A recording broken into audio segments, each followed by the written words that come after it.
Assalamualaikum warahmatullahi wabarakatuh. Eh, Selamat malam, pagi, siang, sore.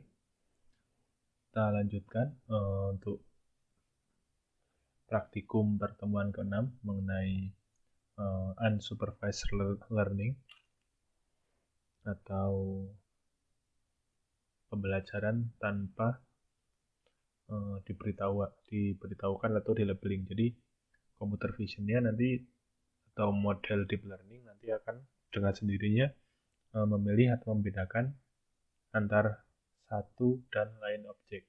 Jadi kita tidak perlu melewati proses labeling atau pendefinisian objek gitu.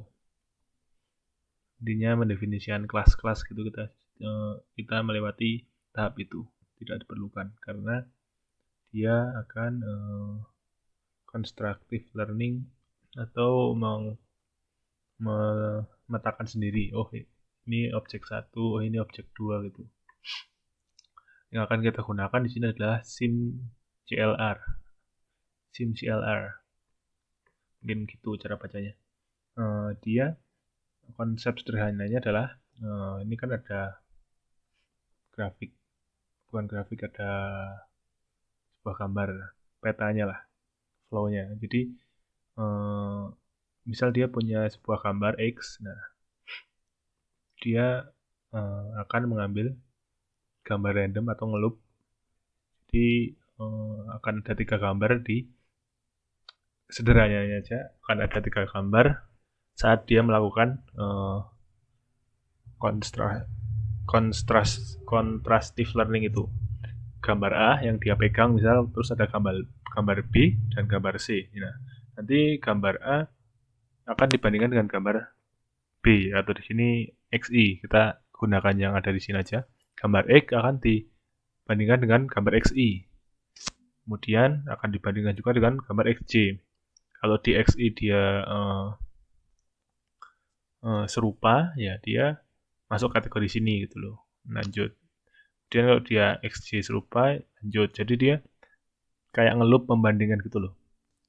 Jadi cara untuk mengetahui beda objek satu dan lainnya dengan membandingkan itu. Oke, lanjut kita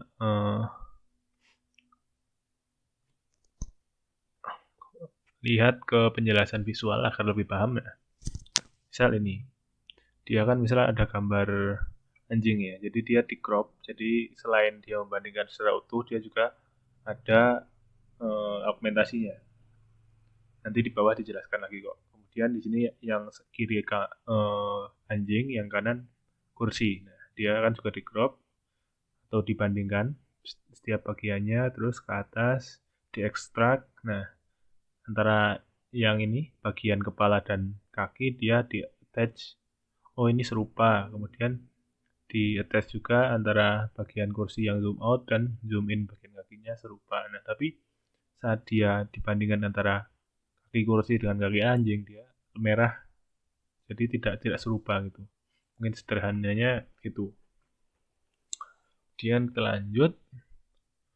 Ini yang tadi itu kurang lebihnya sederhananya begitu. Nah, ini yang saya maksud data augmentation. Jadi dia tidak hanya melihat gambar secara utuh, tapi dia juga melakukan cropping.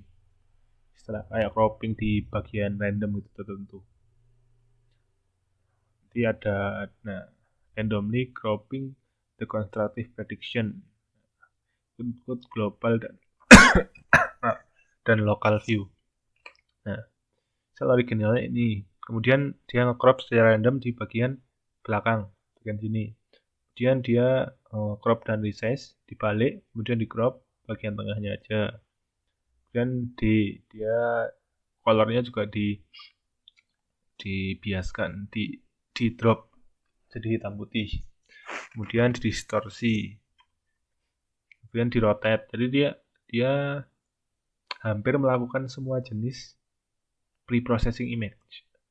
Kan dulu kita pernah belajar di classification, pre-processing image itu ada yang diputer, ada yang dimiringkan, ada yang di flip. Nah, dia karena kita tidak memberitahukan objek-objek atau kelas-kelas ke dia dengan sendirinya, kayak belajar, oh ini kalau diberikan situasi begini bagaimana, di flip bagaimana gitu.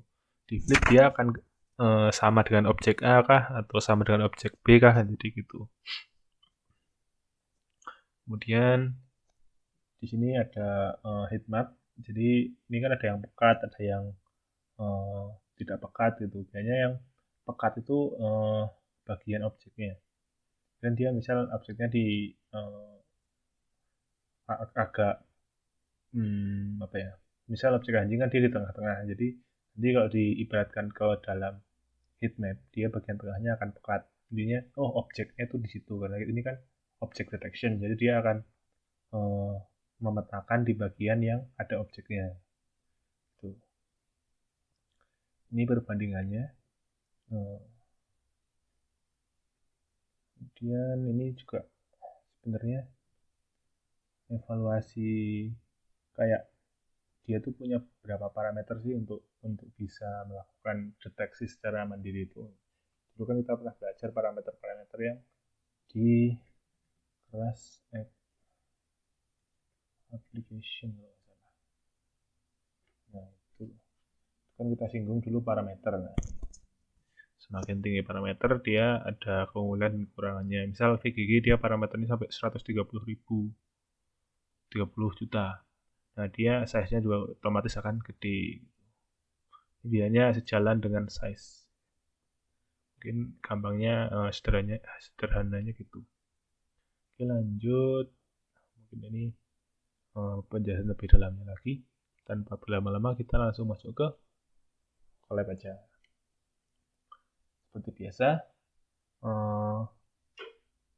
silahkan kalian buka collab-nya.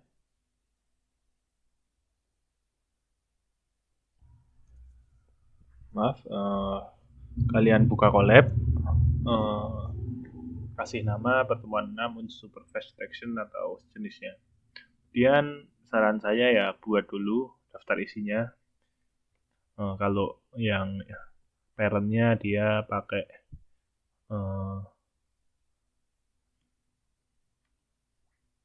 pagar yang lebih sedikit. Nanti kalau para childnya atau sub labelnya dia pagarnya lebih banyak gitulah.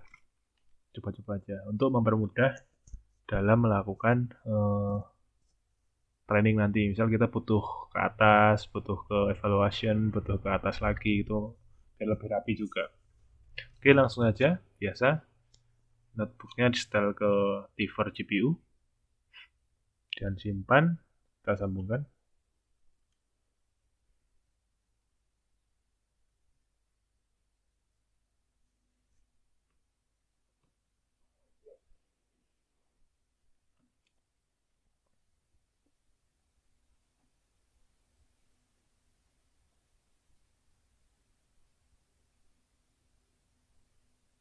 Kemudian sambungan ke Google Drive, kemudian initial setup biasa,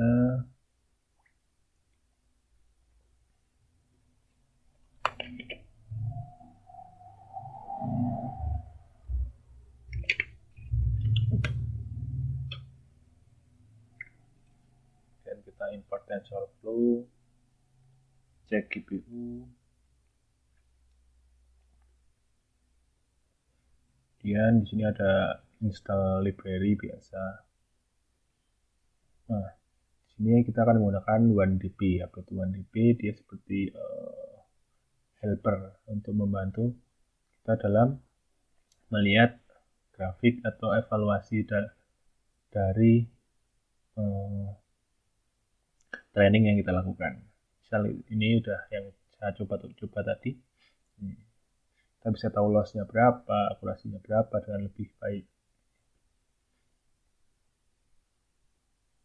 Oke, balik lagi, udah selesai. Kemudian seperti yang kita tahu, kita menggunakan bantuan dashboard dari OneDB. Jadi nanti kalian disuruh daftar dan login seperti biasa. Bisa menggunakan email Google atau GitHub Nanti karena aku udah daftar ya, nah, mungkin tampilannya akan beda. Nah, kalau kalian belum daftar, kalian masuk ke ini, login dengan yang atas, wndp.ai, kemudian klik login.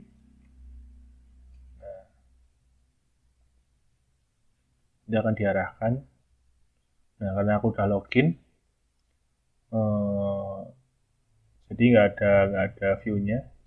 Nanti register atau loginnya biasa, nanti dikasih pilihan, mungkin ada Google, kalau nggak salah Google sama GitHub kalau nggak salah, pilih aja salah satu, terus klik mau login pakai yang mana, kemudian nanti di bagian awal akan muncul API. Kalau nggak muncul, kalian balik ke sini, klik Web API, WebDB API. Jadi kalau kalian sudah berhasil login, misalnya nih kalian sudah berhasil login ke home, kemudian kalian balik lagi ke sini untuk klik find API-nya. Kalian klik, terus kalian diarahkan ke ini, API keeping kalian, copy, paste ke kotak ini,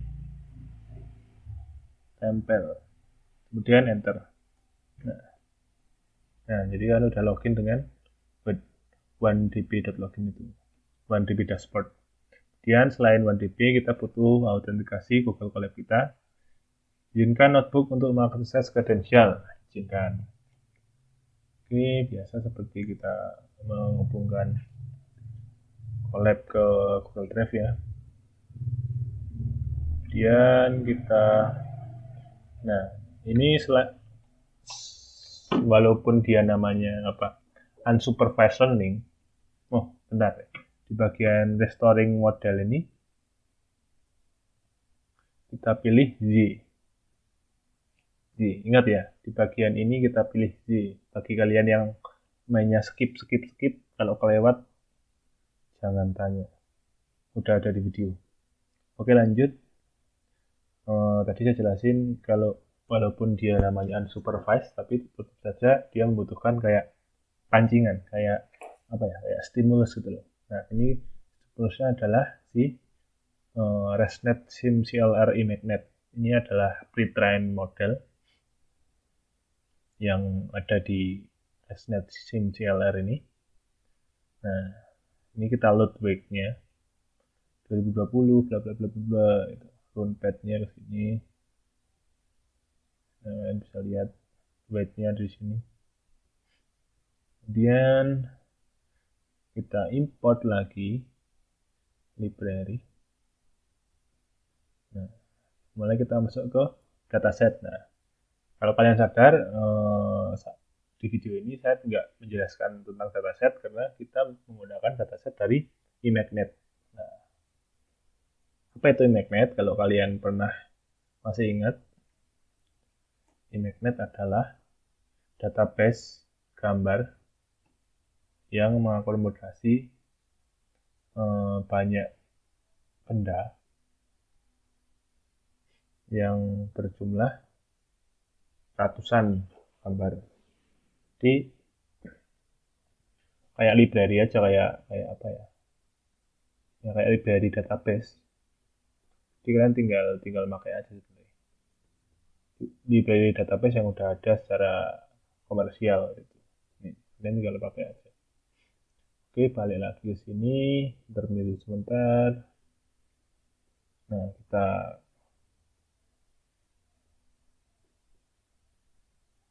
ini udah selesai ya. Nah, gambarnya udah langsung ada terpisah test dan train.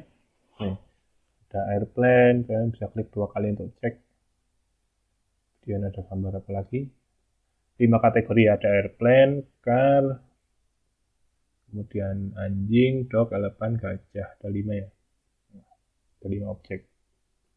Dan ini belum ada labelingnya ya, ini cuma test dan train, isinya gambar semua ya. Train bakal lebih banyak dan nggak usah kita expand lah. Intinya ada 5 objek. Kemudian kita lihat, ya, lihat ada 1250 train dan S-nya 250. Kemudian kita ambil 10% train image. nya. Kemudian ada prepare, digunakan untuk mengconvert ke array ya, return, image, dan label. Kemudian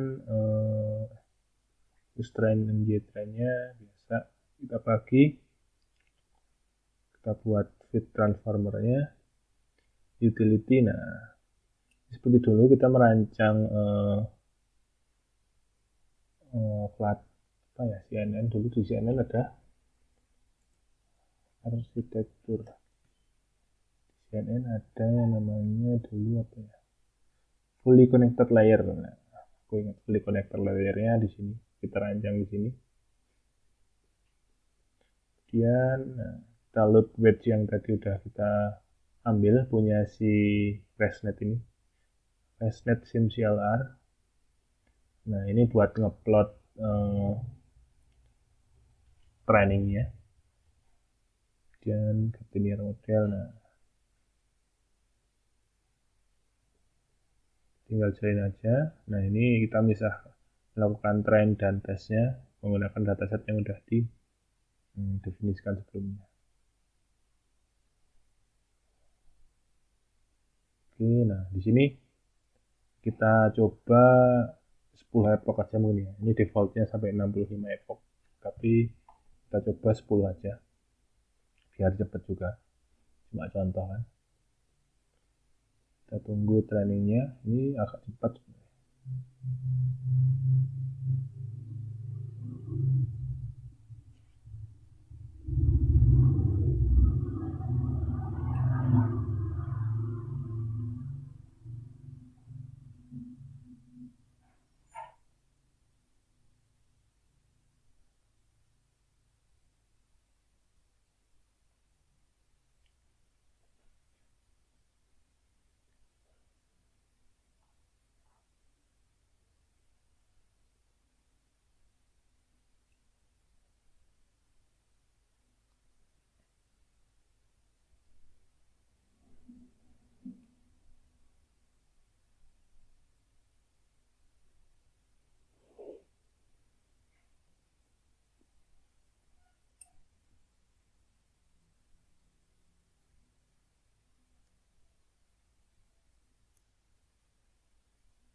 Bisa pause. Oke, lanjut lagi, dia udah selesai ya. Kemudian kita stopping, kita definisikan lagi linear modelnya yang tadi. Compile-nya kita melakukan sparse categorical. Nah,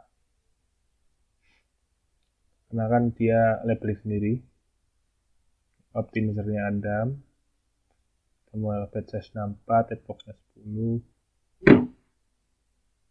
Oke, kita lihat. Nah, ini akurasinya. Kita gunakan epoch 10 ya. Ini kan 2, 4, 6, 8, 10. Ini loss-nya yang dulu kita bahas. Semakin rendah loss, semakin tinggi akurasinya. Dan kita ada, ini sebenarnya ngulang lagi, projection-nya aja yang beda. Dia menggunakan min 2, di sini dia min 4. Kita samakan saja 10 epoch, terus tinggal di run saja. Ada tiga kali ya. Pertama min 2, min 6, dan min 4 dan min 6. Nanti ngaruhnya apa? Ngaruhnya di apanya ya? Di sensitivitasnya seperti ini. Ya, kita lihat aja hasilnya. Ya, epochnya ganti 10 ya, jangan lupa. Pokoknya diganti 10, kemudian tinggal di run aja. Nah, kita tunggu ya.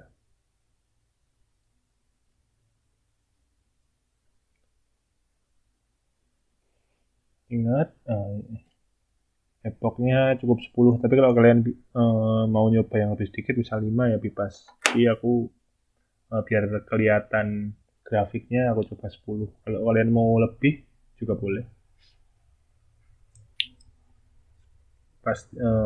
Bukan pastikan sih, lebih ke lebih baik ketiganya ini sama, agar kita tahu perbedaan dari Min 6 ini, perlakuan layernya. Kan kita mengambil layernya, kan dia CNN kan berlayer-layer, nah kita ambil uh, layer yang berbeda nih, outputnya dari min 2, outputnya dari min 4, outputnya dari min 6.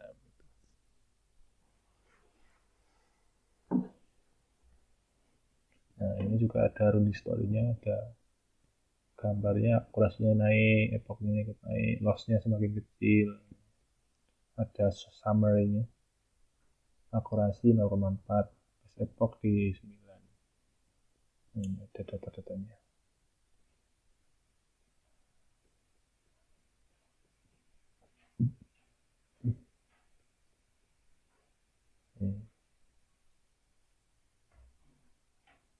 Dia dari 4 turun ke 2, dan cuma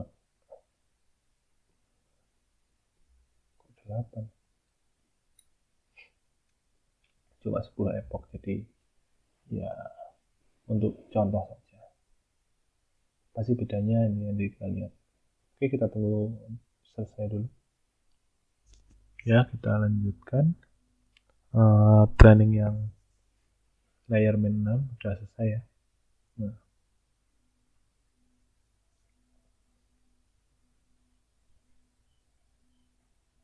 kemudian setelah trainingnya selesai, kita lakukan visualisasi.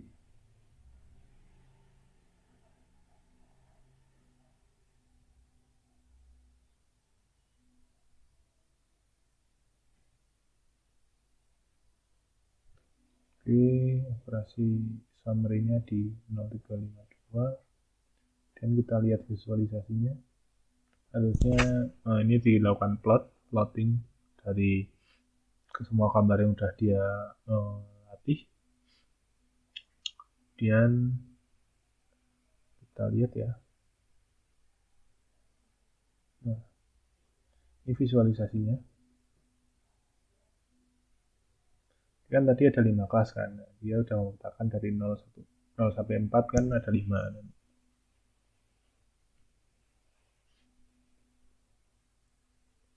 Jadi dia dengan sendirinya bisa memetakan gitu.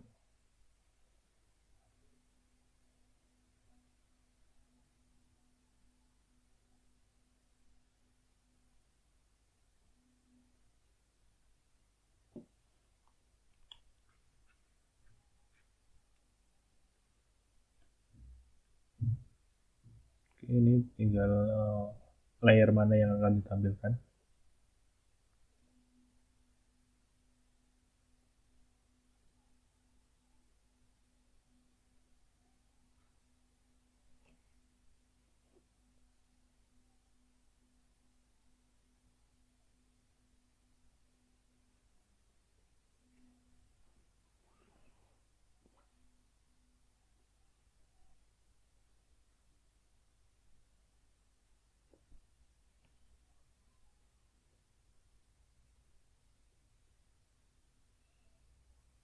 Jika berhasil,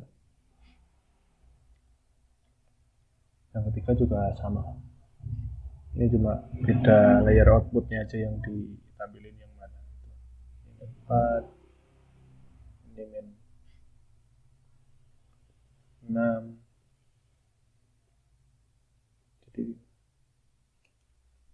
Jadi dia berlayer-layer kan, berlayer-layer. Jadi ibaratkan inilah. Jadi kita nampilin yang ini, layer di sini, kemudian yang di sini, yang di sini gitu. Jadi kita bisa milih layer mana sih yang akan kita tampilkan deteksinya.